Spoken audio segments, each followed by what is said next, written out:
ዓለም ከኳታር ሰማይ ስር ያየውንና የሰማውን መግለጫ ማመን አቅቶታል። የዶሃው ጉባኤ ታሪክ ጽፏል። የአረብ ሊግ የመጨረሻውን ካርድ መዟል። ፓኪስታን በይፋ ኑክሌሩን ልታስታጥቅ ጫፍ ደርሳለች። የዶሃው ጉባኤ አንድ ነገርን ግልጽ አድርጓል። የወረቀት ላይ ውግዘት ዘመን አብቅቷል። የኳታሩ አሚር የዲፕሎማሲውን መጋረጃ የቀደደና እስራኤልን በቀጥታ የተገዳደረ ታሪካዊ ንግግርን አድርገዋል። በርካቶች እሳተ ገሞራ ያዘለ ንግግር ብለውታል።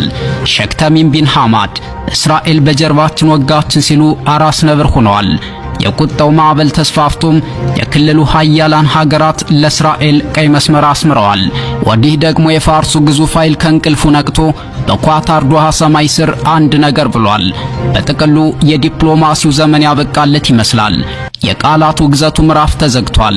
በቁርጠኝነትና በተጨባጭ እርምጃዎች የታጀበው የዶሃው ስብሰባ ዓለምን ያስደነገጡ 3 ቁልፍ ድምዳሜዎች ላይ ደርሷል።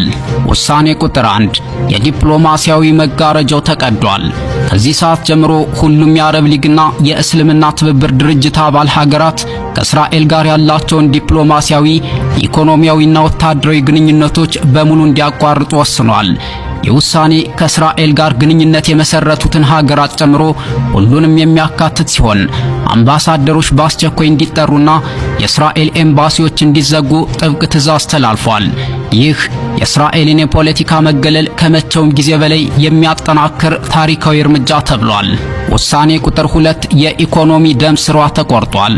ከዲፕሎማሲው ባሻገር ጉባኤው የእስራኤልን ኢኮኖሚ አንገት ለማስያዝ ያለመ ጠንካራ ማዕቀብ አጽድቋል።